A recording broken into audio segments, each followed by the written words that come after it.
It started peacefully on Saturday, April 25th, as thousands of O's fans pour into Camden Yards. What happened to the justice for my brother? Miles away, hundreds of demonstrators gathered to march in memory of Freddie Gray. You should take direct action. Officers told to give protesters their space. The group is southbound. And once again, to all the units in patrol for a unified command, do not engage and stay on your post. We're peaceful. We can come and go as we please. But the peaceful protest soon turned violent as demonstrators clashed with police outside of Camden Yards. Soon after, looting and destruction in downtown Baltimore. The classroom doors have been kicked out of it, and they're walking in and out taking things. The Baltimore police force is spread thin. Meanwhile, the looting continues. The Howard of Baltimore has been already, the doors have been kicked in and they've stolen everything out of there. The other 7-Eleven, Howard and Saratoga, we have people moving north now on Howard Street. Anyway. Yes, ma'am. Howard and Saratoga, they've got their grate down on that 7-Eleven on the front door. And the Howard of Baltimore, it's been about 150 people in and out of there, and they're still looting now. As looting downtown picks up, there's concern that not enough police are on the street. Down here around headquarters, and get them mobile and redeploy them to some of these little corner stores and so forth before they not only get looted, but before they start trying to set them on fire. We got probably 100 police between Central and headquarters is just standing here. The only way we can get in touch with the unified command is if we can get some of them mobile and deploy them out to these stores. We made several requests over the past 2 weeks to sit down with Commissioner Anthony Batts to discuss the orders given that night. We were told police would like to listen to the scanner traffic first.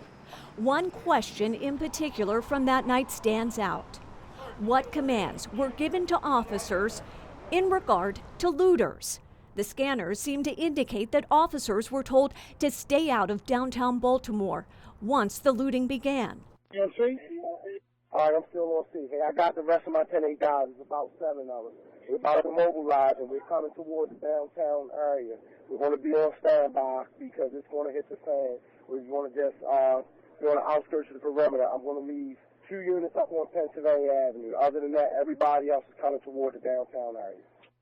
All right, per 101, have those units stay out of the downtown area for now. We're advised. 10-4, maintain Pennsylvania Avenue in the hot spots as much as possible, per 101. All right, 10-4. A decision is made to call the midnight shift in early, and other shifts are held over. They're mobilizing on the fly. Officers who are not already assigned to crowd control are told to stay out of downtown Baltimore. Hey, City Watch, we have a unit or two come in. Looks like they broke the window at the market there. Can a unit give us some attention there? 100 block is that on Utah? Well, I have patrol disregard. We're in 10A at Ephesus Lexington Market. Right, and as we spoke, Friday 2 call came out being in progress at Lexington Market East.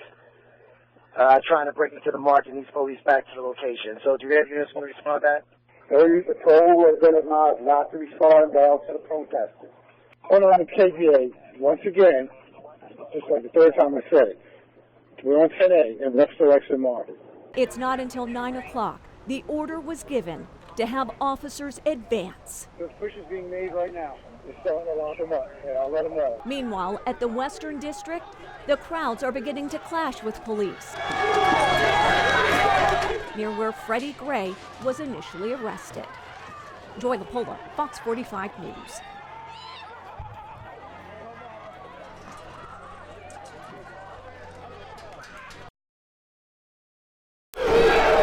Chaos along city streets and the stark reality of it recurring.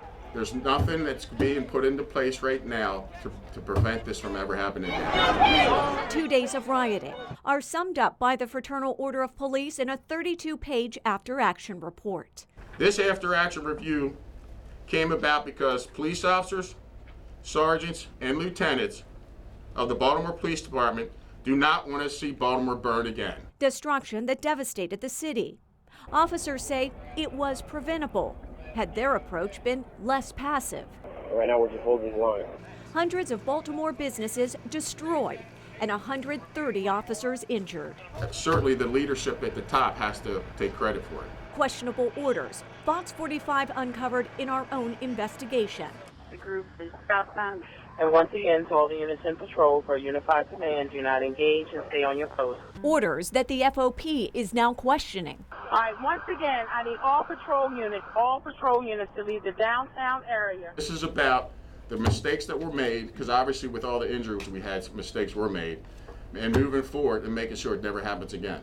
Officers told the FOP the commissioner ordered them to not wear riot gear, sunglasses, or gloves during the protests, even as bricks and bottles were being thrown at them. Officers saying they were told to allow protesters to burn, loot, and destroy the city so it would look like the rioters were forcing the hands of officers to take action, backing up the mayor's initial statement. We also gave those who wished to destroy space to do that as well, which she later backed away from. Other officers say as early as Saturday, they were told to not arrest anyone unless it was first cleared by legal advisors within the department.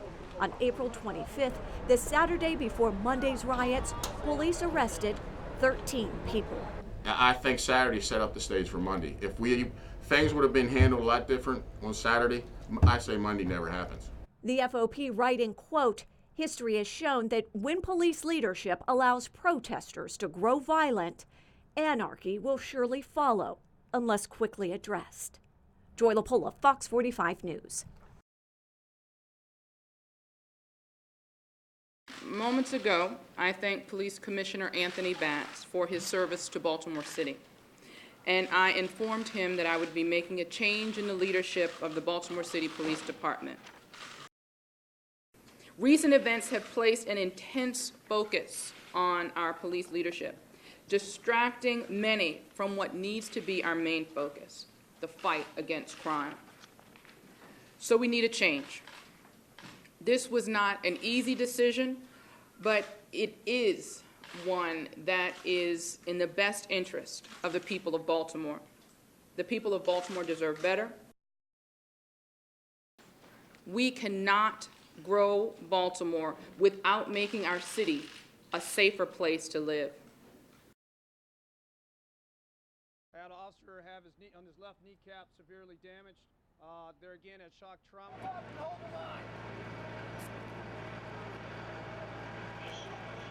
Very clear where she wants to take Baltimore, and it excited me in where we needed to go.